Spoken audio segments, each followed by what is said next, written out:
So this is object 1, this is object 2. What I am doing, and let's say you do inner join, small inner join case now, and then let's say I am putting some restriction in the query saying 0102 2015 anna. About the inner join and the only what common values. What will be first join results? A, avana.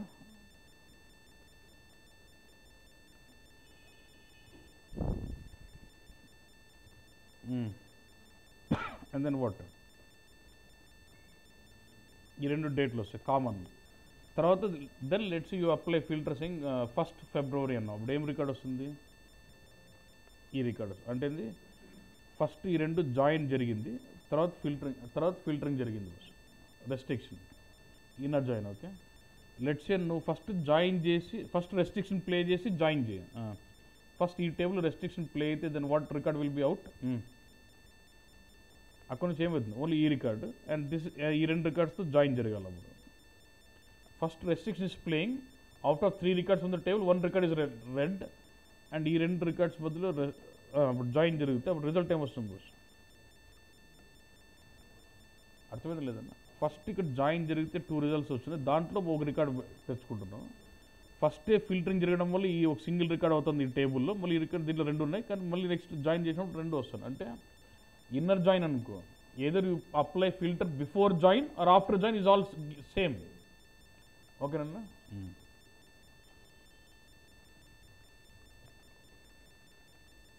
Let's say this again, I've got 2 objects. Now go with left order join. Left order join results same was say boss. This is my left operand boss. This is my left operand. So if you get join, then what happens? A is joined with both these 2 records, common values. Then what? B also comes up, and where it does not have any of the blank. This is left order join. Kadanna? Let's say then I am trying to apply my filter boss. I am trying to apply my filter. Let's say what is my filter again? 1st of Feb boss. Now once the join is performed, when you say only after the join results, apply my filter saying 1st of Feb, abde emutundi? Only this record is brought. So what is happening? This is join, first joining, then filtering boss. Okay.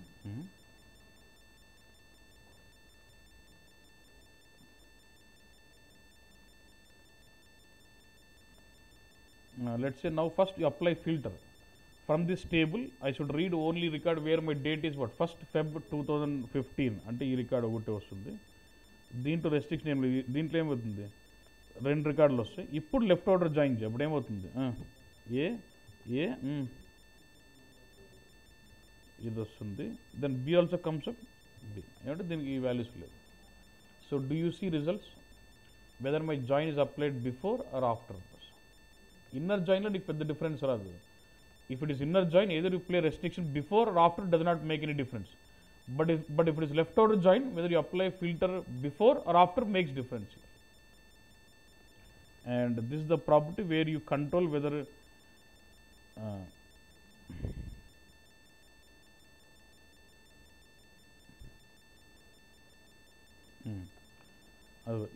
see, in this case we are assuming that the indicator is not initial. Not initial means what? You are selecting the checkbox. Yes, if you are selecting the checkbox, what will happen? Condition will play, then join. If I don't select, then what happens? First join, then condition. So if I just don't select this, then what is happening? First it is going to join and then filter boss. But if I want filter then join, then what I'll do? I'll select this checkbox. Select check just say first filter, తర్వాత join. Select చేయకపోతే join, తర్వాత filter అంతే. నువ్వు details చదువుకో. Okay, and this will make sense only if it is left out join అంతే. ఇది ఊరే subject ఉంటుంది కానీ ఎవడు అడుగుడు. అంటే బేసిక్గా ఓన్లీ ఇంటర్వ్యూ క్వశ్చన్స్ పనికొస్తుంది కానీ నువ్వు ఏం రియల్ టైంలో వాడవున్నాయి. Very rare because the performance is really bad. Okay, so I was working for client Shell బస్. ఓకే, ప్రాజెక్ట్ స్టార్ట్ అయింది. ఇంకా నన్ను వేసుకోకముందు ఆల్రెడీ ఆన్సైట్లో మొత్తం I was only developer. In the onsite they already gathered requirements, they have defined all the data flow. అంటే data flow అంటే క్యూబులు బొమ్మలు గిమ్మలు అనేసి రెడీకి పెట్టేసారు ఆల్రెడీ.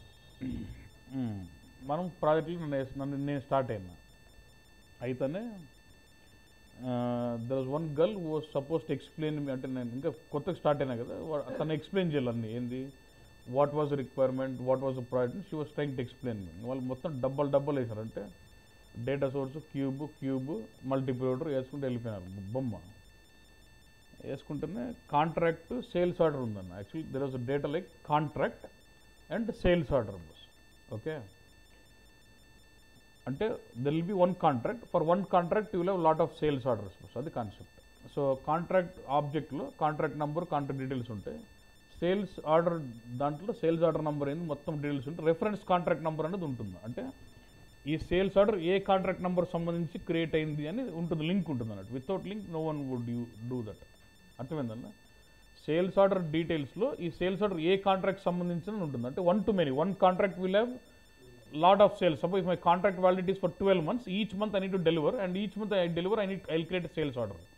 సో ఒక కాంట్రాక్ట్కి 12 సేల్స్ ఆర్డర్స్ ఉంటాయి. అంటే if the validity is 12 months, if validity is 3 months, అలా 3, అంటే మంత్లీ ఒక డెలివరీ అనుకున్న 3 ఆర్డర్స్ ఉంటాయి అన్నట్టు. కాంట్రాక్ట్స్ ఉన్నాయి, సేల్స్ ఆర్డర్స్ ఉన్నాయి అన్న. అర్థమైంది కాన్సెప్ట్? ఇప్పుడు వాళ్ళకి ఏంటంటే సేల్స్ ఆర్డర్ డేటాకి కాంట్రాక్ట్ డేటాని అసోసియేట్ చేయాలన్నట్టు. సో వాళ్ళు ఏం చేశారు, డేటా ఫ్లో బిల్డ్ చేశారు ఇట్లా. ODS DSO for contract, Q for contract. అంటే data source extracting contract data, loading into DSO from there to cube. Sales order డే మన 2LS11 VAITM ఉంది, దాన్ని sales order data to DSO from there to cube. ఆ 2 క్యూబ్లు మల్టిప్లైడర్ పెట్టేసి మంచి report బొమ్మలు పెట్టినారు కూడా, అట్లా డబ్బా పెట్టినారు. ఇది అది ఎక్స్ప్లెయిన్ చేస్తా అంటే దెన్ నేనేమన్నా అంటే నువ్వు ఇట్లా పెడితే నీకేంది ఒక కాంట్రాక్ట్ 12 ఆర్డర్లు ఉన్నాయనుకో, మల్టిపుల్ అవుట్పుట్ ఎలా కనిపిస్తుంది? ఒక కాంట్రాక్ట్ రికార్డు 12 ఆర్డర్లు. అవునా కదా బస్? ఒక కాంట్రాక్ట్ రికార్డు 12 ఆర్డర్ సేల్స్ ఆర్డర్లు వస్తాయి. అది కదా నీకు వచ్చేది, అట్లా కాదు కదా నీకు కావాల్సింది అని. అర్థమైంది క్వశ్చన్ అది. యాక్చువల్గా ఏంటంటే all the sales order data they want it analyse on contract. For example నాకు సేల్స్ ఆర్డర్ ఉంది, కాంట్రాక్ట్ టైప్ షార్ట్ టర్మా లాంగ్ టర్మ్ అని ఉంటుందన్న. లాంగ్ టర్మ్ కాంట్రాక్ట్కి మొత్తం ఆర్డర్ వాల్యూ ఎంత వచ్చింది, షార్ట్ టర్మ్ కాంట్రాక్ట్కి మొత్తం ఆర్డర్ వాల్యూ ఎంత వచ్చింది అనేది రిక్వైర్మెంట్. ఆర్డర్ వాల్యూ అనేది ఎక్కడ ఉంటుంది? సేల్స్ ఆర్డర్లో ఉంటుంది. కాంట్రాక్ట్ ఏ టైప్ అనేది ఎక్కడ ఉంటుంది? It's in contract database. But how do you link up sales order with contract? With help of reference contract నెంబర్తో జాయిన్ చేసుకోవచ్చు. కానీ ఆమె ఏం చేస్తుంది, she is doing multi provider which is union. It takes 1 record of contract and 12 records of sales order. It will add up as 13 records. For these 12 records, do you know, do these 12 records belong to short term contract or long term contract? You only know contract number. Only when I join this sales order data with the contract data, then I can know this sales order data మొత్తం వస్తుంది. Contract number join చేసుకుంటే ఆ contract type అన్నీ వస్తాయి. అవునా కదా? I get all the information with contract, then I can do drill down on sales order data with contract details. So here I need to do join, not the union bus. అవునా కదమ్మా? ఈ సినారియోలో join అప్పుడు నేను అన్నా మనం బొమ్మ మల్టిప్లైడర్ కాదు కదా ఇన్ఫోసెట్ పెట్టాలి కదా అని అన్నా. సరే స్టాప్ చేసి మళ్ళీ పోయింది బ్యాక్. ఆడ 3 ఉన్నారు ఆన్ సైట్లో, వాళ్ళంతా ఏదో మాడుకొని మళ్ళీ వచ్చి మేము ఇన్ఫోసెట్ ఒప్పుకోమన్నా. ఒప్పుకోతే నేనేం చేయాలంటే, మేము మాది కాదు ఇబ్బంది, జిమ్ అని వాడు ఉన్నాడు పెద్దోడు, వాడు ఆర్కిటెక్ట్, వాడు అసలు ఇన్ఫోసెట్ ఒప్పుకునే సమస్య లేదు, మరి ఎట్లా అనే క్వశ్చన్. బిజినెస్ రిక్వైర్మెంట్ అర్థమైంది అంటే అల్టిమేట్లీ ఏంది, సేల్స్ ఆర్డర్కి కాంట్రాక్ట్ డేటా జాయిన్ చేయాలి. ఇన్ఫోసెట్ ఆర్కిటెక్ట్ కాదు ఇన్ఫోసెట్ ఒప్పుకోవడం లేదు, బికాస్ పర్ఫార్మెన్స్ ఇస్ బ్యాడ్. ఎట్లా చేస్తాం? ఇది క్వశ్చన్. దీంతో మంచి మోడలింగ్ టెక్నిక్ ఒకటి వస్తుంది, ఎట్లా చేస్తాం చెప్పి నేను ఆన్సర్ సొల్యూషన్ ఇస్తేనే డైలీ వాళ్ళు 1 hour ట్రైనింగ్ తీసుకుంటుంటారు నాతో. అంటే ఆ పాయింట్ అంత వాల్యూ ఉన్నట్టు.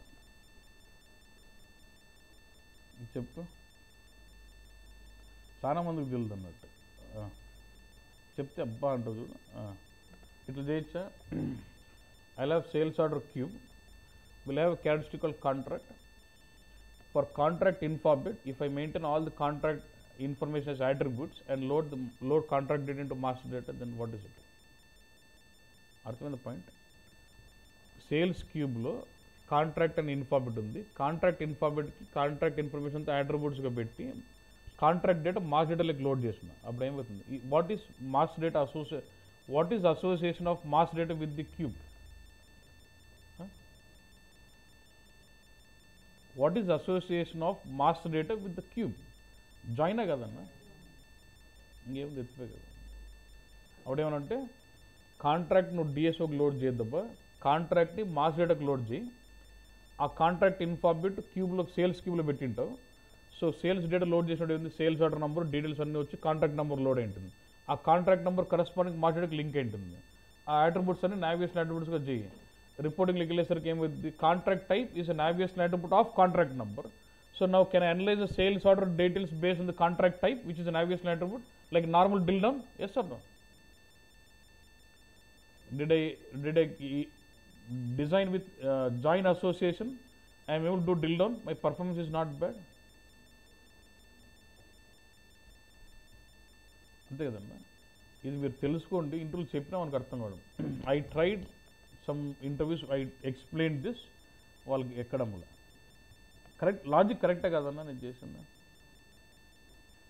నాకు ఇన్ఫోసెట్ వాడకూడదు, అల్టిమేట్ నాకు సేల్స్ ఆర్డర్కి కాంట్రాక్ట్కి జాయిన్ అసోసియేషన్ కావాలి. సో కాంట్రాక్ట్కి మాస్ డేటా పెట్టి contract data master data load చేస్తాను. So master data is obviously join to my transaction data, because users are no way worried whether you're storing data in the mass data or in the queue or DSO, as long as they are getting their required analysis. అంతే కదన్నా, అంతే చిన్న point, but it's very very effective, because with this logic you eliminate the usage of infosets, you can reduce at allot.